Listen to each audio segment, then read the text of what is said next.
اعوذ باللہ من الشیطان الرجیم بسم اللہ الرحمن الرحیم اللہم صلی علی سیدنا محمد وعلی آل سیدنا محمد بیدد کل ذرۃ میت الف مرتين سورہ البقرہ آیت نمبر 246۔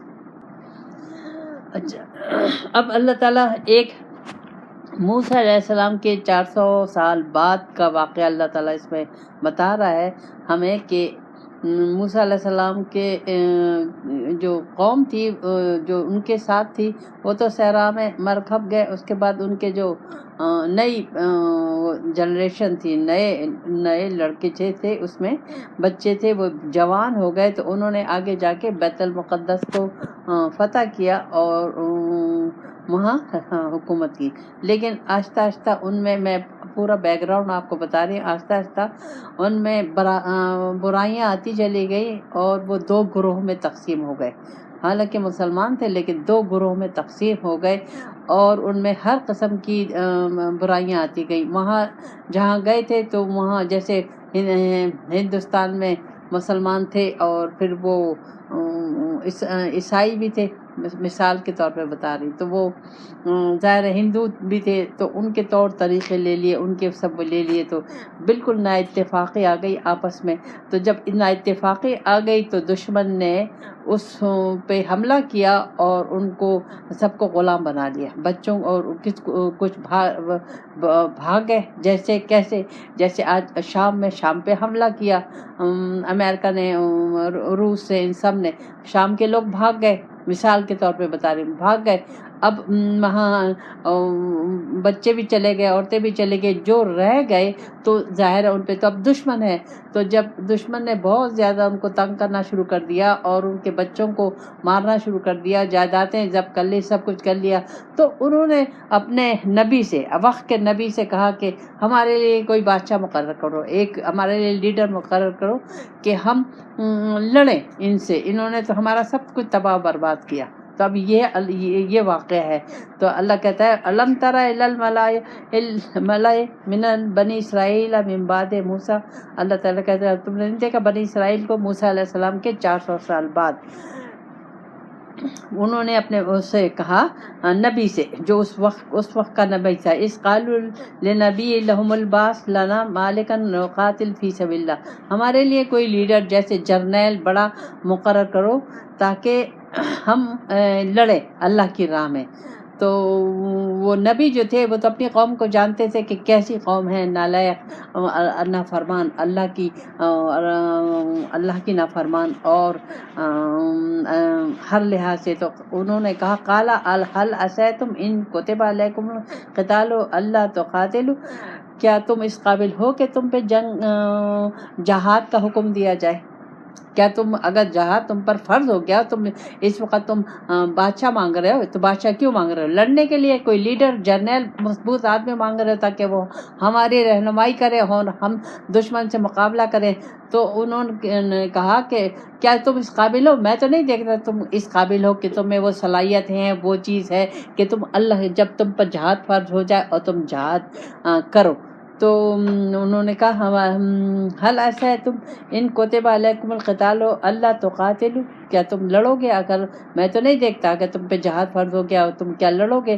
تو انہوں نے کہا جواب میں قالوا وما لنا الا نقاتل فی سبیل اللہ، ہم کیوں نہیں لڑیں گے ان سے اللہ کی راہ میں؟ کیوں کہ وقد اخرجنا من دیارنا من ابنائنا، انہوں نے تو ہمیں گھروں سے نکال دیا، ہمارے بچوں سے دور کر دیا، ہمارے سر سے، یہی شام جیسا جو معاملات تھے جو ہیں آج کل، جو فلسطین کے ساتھ ہو رہا ہے، جو کچھ یہ سارے وہ اسی طرح ہیں۔ تو انہوں نے کہا نہیں، ہم تو لڑیں گے۔ تو فلما، پھر انہوں نے دعا کی، انہوں نے اللہ سے مانگا کہ کوئی ہمیں ایک ایسا مضبوط آدمی دے جس کو ہم اپنا کمانڈر بنائے اور اس نگرانی میں ہم لڑے۔ فلما کتب علیہم القتال، تو جب جہاد کا حکم آ گیا تو ولو، منہ پھیر لیا، الا قلیلا منہم، بہت سے تھوڑے سے لوگ رہ گئے، یعنی جہاد سے سب فرار ہو گئے، یعنی جہاد کرنے سے فرار ہو گئے اور تھوڑے سے رہ گئے۔ واللہ علیم بالظالمین، اللہ کہتا ہے میں تو جانتا ہوں ان ظالموں کو۔ اب یہ اسے مجھے سمجھنا ہے کہ یہ اس آیت میں اللہ تعالیٰ مجھے کیا کہہ رہا ہے. اللہ تعالیٰ مجھے کہہ رہا ہے کہ اگر ہم نے رسول پاک صلی اللہ علیہ وسلم کے نقش قدم پر چلنا نہ شروع کیا، اللہ سے دوری اختیار کی، تو ہم میں وہ دنیاوی تمام بیماریاں آ جائیں گی، ہم میں وہ تمام ایمان کی کمزوری آ جائے گی، ہم میں موت کا خوف آ جائے گا، دنیا کی محبت آ جائے گی، ہر وہ برائی آ جائے گی. تو ہم اگر ہم پہ دشمن حملہ کرے گا تو پھر ہم کسی قابل نہیں ہوں گے، کیونکہ ہمارا تو اللہ پہ یقین ہے. ہم میں خوف ہوگا، موت کا ڈر ہوگا، ہم تو بھاگیں گے، اس علاقے سے بھاگیں گے، اس جگہ سے بھاگیں گے، جیسے کہ شام کے لوگ بھاگے، جیسے عراق کے لوگ بھاگے، مصر کے لوگ بھاگے. تو اللہ تعالیٰ تو یہ ہے وہ چیز اصل کہ اگر ہمارا اللہ اور رسول سے ہمارا کنیکشن نہیں ہے تو ہم میں ایمانی طاقت نہیں آ سکتی، ہم میں خوف ہوگا، ہم میں دنیا کی محبت ہوگی، ہم میں موت کا ڈر ہوگا. یہ تمام یہ سب نقصان دہ چیزیں ہیں. تو اللہ تعالیٰ ہمیں چاہ رہا ہے کہ اللہ تعالیٰ مجھے یہ کہہ رہا ہے کہ تم وہ ایمانی طاقت ہمیں مرتے دم تک رکھنا ہے. وہ ایمانی طاقت ہمارے ساتھ کیسے آئے گی؟ ایسے تو نہیں آ سکتی. ضرور کوئی نہ کوئی ہمارا لیڈر ہوگا اللہ اور رسول تک پہنچانے والا، وہ ہمیں اللہ کی محبت ڈالے گا، خوف ہمارے دل سے نکالے گا، ہمارے دل سے موت کا خوف نکالے گا، دنیا کی محبت نکالے گا، اللہ کی محبت ڈالے گا، جہاد کا شوق ڈالے گا، مرنے کا شوق ڈالے گا. یہ تمام چیزیں ہیں جو ہمیں کہتے. تو ہمیں یعنی یہ جو صراط مستقیم کا جو راستہ ہے یہ ایک مستقل راستہ ہے، اس پہ ہم ذرا بھی کہیں کمزوری نہیں دکھا سکتے. مشکلات آئیں گی، تکلیفات آئیں گے، سب کچھ آئے گا، لیکن وہ مجھے اللہ کے لیے سب برداشت کرنی ہے. تو یہ برداشت، صبر، درگزر، خرچ کرنا، مال کا خرچ کرنا، اللہ کی راہ میں دینا، اللہ سے محبت، موت کا خوف نکل جانا، ڈر نکل جانا، بھوک پیاس کا خوف نکل جانا، یہ رہنمائی کی اگر اللہ والے کی صحبت میں نہیں بیٹھیں گے، اس سے کنیکشن نہیں کریں گے تو ہم میں یہ بات پیدا نہیں ہو سکتی. تو اس کے لیے ضروری ہے کہ ہم مستقل اللہ والوں سے جڑے رہیں تاکہ ہم میں یہ کمزوری نہ آئے جب بھی وقت آئے. اس لیے کہ جہاد تو ہر وقت ہے. یہ اس وقت ہمارے لیے کیا ہے؟ اس وقت ہمارے لیے نفس کے خلاف جہاد ہے، اس دنیا سے جہاد ہے، اپنی ان خواہشات سے جہاد ہے، مجھے اللہ کی نافرمانی سے جہاد ہے. یہ ساری چیزیں مجھے کرنی ہے. تو جب تک ہم میں یہ نہیں ہوگا تو ہم میں بھی یہ کمزوریاں ہوں گی جیسے آج کل کے مسلمانوں میں. تو اس سے ہمیں بچنا چاہیے، کیونکہ جب تک ایمانی طاقت نہ ہو ہم کسی چیز کا مقابلہ نہیں کر سکتے. جب تک ہم میں اللہ اور رسول کی محبت نہ ہو، عشق نہ ہو، ہم کوئی چیز قربان نہیں کر سکتے. ہم تن من دھن نہیں قربان کر سکتے، کیونکہ ہمیں یہی فکر ہوگی کہ اگر ہم نے اللہ کی راہ میں خرچ کیا تو سب خرچ ہو جائے گا، ہم کیا کھائیں گے، ہم کیا پئیں گے، ہمارے بچے کیا کھائیں گے، ہمارا مستقبل کیسا ہوگا، یہ ہوگا، ہم غریب ہو جائیں گے، ہم فقیر ہو جائیں گے، ہمیں کون دے گا، ہمیں مانگنا پڑے گا. یہ تمام سوالات ہمارے ذہن میں پھر آتے ہیں. لیکن اس سے اوپر والے اللہ تعالیٰ نے، اسی لیے اوپر والے اس میں اللہ تعالیٰ نے آیت میں کہا ہے کہ من ذا الذی یقرض اللہ قرضا حسنا یضاعفہ لہ اضعافا کثیرا. یہ اللہ تعالیٰ نے کیوں کہا؟ اسی لیے کہا کہ جب ہم اللہ کی نیت بنائیں گے اور اللہ کی راہ میں خرچ کریں گے، تن من دھن خرچ کریں گے، تو وہ تو میرا اللہ کے پاس جمع ہوتا جائے گا. اور اللہ کے پاس کسی کی کمی تو نہیں ہے. اللہ میں سے قرض حسنہ کیوں مانگ رہا ہے؟ یہ ایک اللہ تعالیٰ کی مجھ سے محبت ہے، یہ اللہ تعالیٰ کی مجھ سے رحمت ہے کہ وہ اللہ تعالیٰ مجھے اپنے قرب دینا چاہتا ہے، اپنے وہ سارے انعامات دینا چاہتا ہے، اپنا دیدار دینا چاہتا ہے. تو اس کا طریقہ اللہ تعالیٰ مجھے کہہ رہا ہے کہ تم مجھے قرض حسنہ دو. اس میں قرض حسنہ میں تن من دھن سب کچھ ہے. تو اللہ کے یہاں کسی چیز کی کمی نہیں. اور پھر اللہ کہتا ہے کہ اگر تم نے میری نیت بنا دی تو میں تمہیں 1 کا 100 دوں گا، 100 کے 700 دوں گے، بلکہ ہزاروں دوں گا. پھر اللہ تعالیٰ نے پھر مجھے آگے اور بھی مجھے یقین دلایا، واللہ یقبض ویبسط والیہ ترجعون. اللہ کہتا ہے غریبی دینا یا مالداری دینا یہ میرے ہاتھ میں ہے. اور اگر تم غریب بھی ہو جاؤ گے، بالفرض تم نے اللہ کی راہ میں خرچ کر دیا، تمہارے پاس کچھ بھی نہیں بچا، اور یا تم اللہ کی راہ میں لڑے اور تم شہید ہو گئے، تو آؤ گے کس کے پاس؟ میرے پاس تو آؤ گے. تو یہ اللہ تعالیٰ اس طریقے سے مجھے یہ سمجھانا چاہ رہا ہے کہ اپنی زندگی کو اللہ کے لیے وقف کرو. اب وقف کرنے کا لوگوں کے ذہن میں یہ ہوتا ہے کہ ہم ایک کونے میں بیٹھ جائیں گے اور ہمیں کچھ نہیں کرنا، دنیا میں بھی کیا کچھ نہیں کرنا ہے، ہم اللہ اللہ کریں گے۔ نہیں، اللہ تعالیٰ یہ نہیں چاہتا مجھ سے۔ اللہ تعالیٰ نے مجھے دنیا کمانے کے لیے دیا، دنیا رہنے کے لیے، یہ تمام دنیا کی نعمتیں میرے لیے ہیں، لیکن مجھے سمجھنا ہے کہ ساری دنیا کی نعمتیں اس نے مجھے دی ہیں، مجھے جسم میں اتنی نعمتیں دی ہیں، ہر دنیا کی ہر نعمت مجھے دی ہے، کیوں دی ہے، کس وجہ سے دی ہے، کیا مقصد ہے؟ ظاہر ہے ہر چیز کا مقصد ہے، تمام کائنات میں جو چیز ہے وہ انسان کے لیے ہے، تو یہ انسان کو فائدہ پہنچانے کا مقصد ہے، تو ہر کائنات کی چیز انسان کو فائدہ پہنچا رہی ہے، چاہے وہ سورج ہے، چاہے دھوپ ہے، چاہے چاند ہے، چاہے ہوا ہے، آکسیجن ہے، جو کچھ بھی ہے، معدنیات ہے، وہ سب انسان کو فائدہ پہنچا رہی ہے۔ وہ اپنے ذکر میں لگے ہوئے ہیں، اپنے اس میں لگے ہوئے ہیں، جو اللہ تعالیٰ نے ان کے لیے مقرر کر دیا اس راستے پہ وہ چل رہے ہیں۔ اب چاند صبح کو نہیں نکلتا، اللہ تعالیٰ نے اس کا راستہ مقرر کر دیا، سورج رات کو نہیں نکلتا، اللہ تعالیٰ نے اس کے لیے راستہ مقرر کر دیا، یعنی وہ سب اپنی ڈیوٹیاں دے رہے ہیں۔ تو کیا ساری چیزیں ایک مقصد کے لیے پیدا کیا ہے؟ تو کیا انسان ایک بے مقصد پیدا ہوا ہے؟ اس کا کوئی مقصد نہیں ہے، ظاہر ہے اس کا مقصد ہے، اور اس کا مقصد عظیم ہے۔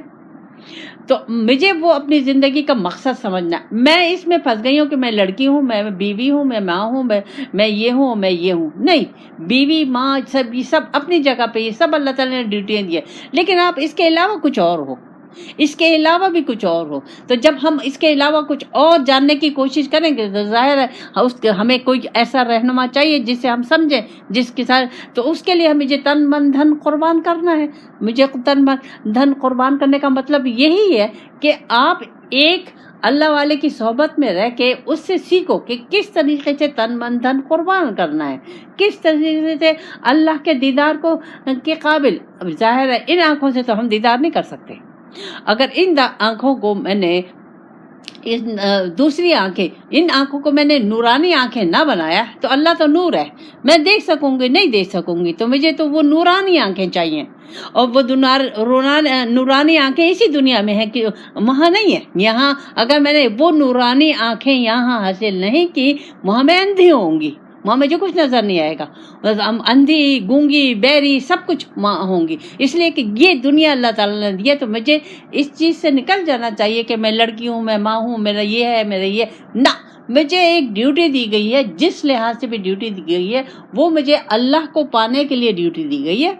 جو بھی ہے، دولت دی ہے وہ بھی اللہ کو پانے کے لیے دی ہے، غریبی دی ہے وہ بھی اللہ کو پانے کے لیے دی ہے، بیماری دی ہے وہ بھی اللہ کو پانے کے لیے، خراب شوہر دیا ہے وہ بھی اللہ کو پانے کے لیے دیا، اچھا شوہر دیا وہ بھی اللہ کو پانے کے لیے دیا۔ تو ہمیں نقطوں کو سمجھنا چاہیے اور اس کے مطابق زندگی گزارنی چاہیے۔ اب اللہ تعالیٰ نے مجھے یہ موسیٰ علیہ السلام کی قوم کا، ظاہر ہے جب میں اللہ سے دور ہو جاؤں گی، غافل ہو جاؤں گی، اللہ اور رسول کے کو چھوڑ دوں گی، تو مجھ میں دنیاوی خرابیاں آ جائیں گی، پھر تو میں ہندوؤں کے رنگ میں رنگ جاؤں گی، میں جہاں رہوں گی یہودیوں کی صحبت میں رہوں گی، یہودی بن جاؤں گی، عیسائی کی صحبت میں رہوں گی، عیسائی بن، اس لیے کہ میں نے اپنا جو میرا اسلامی رنگ ہے وہ میں نے چھوڑ دیا، میں نے اللہ اور رسول سے تعلق چھوڑ دیا، تو میں نے اپنا وہ دینی ایمانی جو تھی وہ سب کچھ چھوڑ دیا۔ تو اب جو سامنے میرے ہے میں اس کو دیکھ رہی ہوں، میں اس کی تقلید کر رہی ہوں، تو ظاہر ہے اس وقت اگر میں نے اس دنیا میں میں نے اپنے آپ کو نہیں پہچانا تو اللہ تعالیٰ مجھے یہود نصارہ مشرک کی لائن میں کھڑا کرے گا،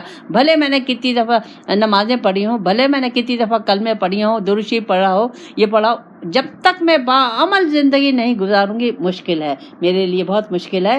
تو ہمیں یہ چیز سمجھنا ہے، آپ لوگوں کو چاہیے کہ آپ سمجھیں۔ پھر اللہ تعالیٰ آگے فرماتا ہے، اب اس میں بھی کافی نکتے ہیں ہمیں چیک کرنے ہیں۔ وقال لهم نبیہم ان اللہ قد بعث لکم طالوت ملکا، تو انہوں نے اللہ سے کہا کہ ہمیں بادشاہ بنا کر دے، انہوں نے اپنے نبی سے کہا کہ اللہ ہمیں کوئی ایک لیڈر بنا دے۔ ایک نبی ہوتا ہے اور جو جنگی لحاظ سے ایک جرنیل ہم کہہ دیں، ایک جرنیل ہمیں بنا کے دے۔ تو اللہ تعالیٰ نے طالوت کو چن لیا۔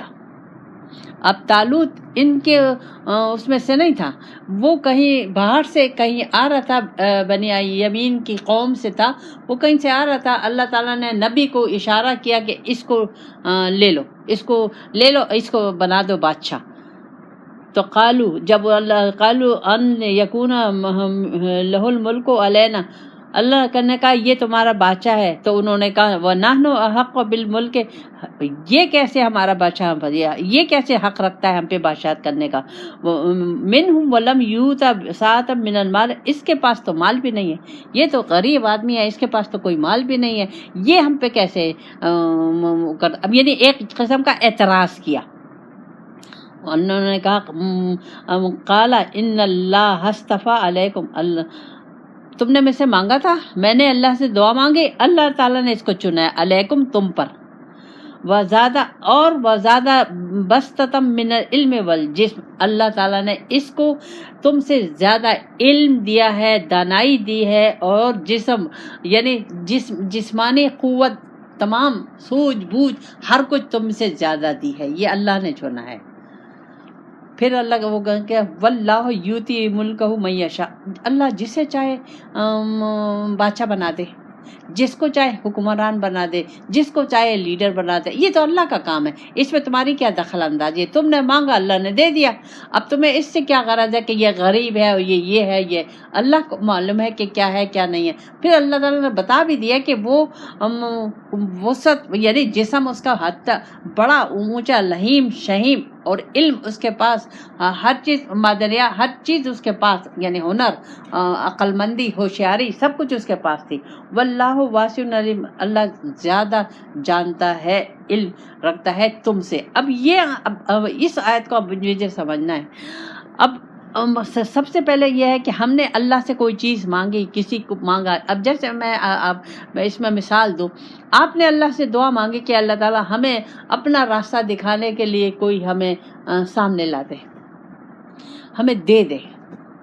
اب اللہ تعالیٰ آپ کے سامنے کوئی نہ کوئی لے آئے گا، اب آپ نے اپنی حیثیت کے مطابق اس کو اپنی جو علمی حیثیت ہے، یہ اپنے دل وہ قرآن و سنت کے مطابق آپ نے اس کو چن لیا، لیکن اس کے پاس مال نہیں ہے، وہ غریب ہے، اس کے پاس وہ کچھ نہیں ہے، تو پھر آپ میں سے کسی لوگوں نے اس پہ اعتراض کیا کہ بھائی یہ کیسے ہمارا لیڈر بن سکتا ہے، اس کے پاس نہ پیسے ہیں، نہ شہرت ہے، نہ کوئی نام ہے، نہ کچھ ہے، نہ کچھ ہے، کچھ بھی نہیں ہے۔ اب جب اللہ نے چن لیا تو مجھے اعتراض کرنے کی کوئی اجازت ہے نہیں ہے، یہاں یہ نقطہ ہے، کوئی ضرورت نہیں ہے۔ جب میں نے مانگا تھا، اب اللہ تعالیٰ نے جو بھی میرے سامنے لے آیا ہے مجھے بتا دیا، تو اب مجھے اس سے اس کے آگے سرنڈر کرنا ہے، اس کو ماننا ہے، کیوں کہ اللہ کو معلوم ہے کہ جس کو تمہارے سامنے اللہ تعالیٰ لایا ہے، چاہے لیڈر کے طور پہ، چاہے رہنما کے طور پہ، جس طرح پہ، تو اب اس کو معلوم ہے کہ اس کے ساتھ کیا خصوصیات ہیں اور کیوں اللہ نے مقرر کیا ہے۔ جب تم نے اللہ سے مانگا تو اللہ تعالیٰ نے دے دیا، اب تمہیں اس کے سامنے بغیر چو چرا اس کے اندر آگے سرنڈر کرنا ہے اللہ۔ اور پھر یہ دنیا کائنات کی جو چیز ہے، ساری دنیا آخرت دونوں چیز، یہ سب اللہ کے ہاتھ میں ہے، بندوں کے ہاتھ میں نہیں ہے۔ کسی کو غریب بنا دیا، کسی کو مالدار بنا دیا، کسی کو حسین بنا دیا، کسی کو بصورت بنا دیا، کسی کو اچھی صحت دے دی، کسی کو بیماری دے دی، یہ سب کچھ ہے۔ کسی کو علم دے دیا، کسی کو علم نہیں ملا، کسی کو اللہ تعالیٰ نے حکمت اور دانائی دے دی، کسی کو نہیں ملی، یہ سب اللہ تعالیٰ کے ہاتھ میں، انسان کے ہاتھ میں کچھ نہیں ہے۔ جب میں اگر نیک نیتی سے اللہ سے طلب کر رہی ہوں کہ اللہ تعالیٰ میں تیرے راستے میں آنا چاہتی ہوں، تجھے پہچاننا چاہتی ہوں، تجھ سے تعلق کرنا چاہتی ہوں، تیرا دیدار کرنا چاہتی ہوں، تجھے میں نے منزل مقصد بنایا ہے، اب تو مجھے یہ وہ رہنما عطا فرما۔ جب وہ عطا کر دے تو اب اس کے آگے مجھے سرنڈر کرنا ہے، کیا چیز؟ تن من دھن سب کچھ اس کے آگے مجھے وہ کرنا ہوگا، کیوں کہ اللہ کا علم زیادہ ہے، وہ زیادہ بہتر جانتا ہے۔ میں نے مانگا، خلوص سے مانگا، محبت سے مانگا، اب مجھے اس پہ بلیو کرنا ہے، اس پہ یقین لانا ہے۔ اس کو مجھے دنیا کی چشموں سے نہیں دیکھنا، دنیا کی نظر سے نہیں دیکھنا کہ وہ یہ کر رہے ہیں، یہ کر رہی ہے، یہ کر رہی ہے، یہ نہ نہ نہ نہ نہ، اس کو اب اللہ ہی کی نظر سے دیکھو گی، کیونکہ اللہ نے مقرر کیا ہے۔ پھر اللہ تعالیٰ فرماتا آگے انشاءاللہ کل ہوگا، ربنا آتنا فی الدنیا حسنۃ وفی الآخرۃ حسنۃ وقنا عذاب النار۔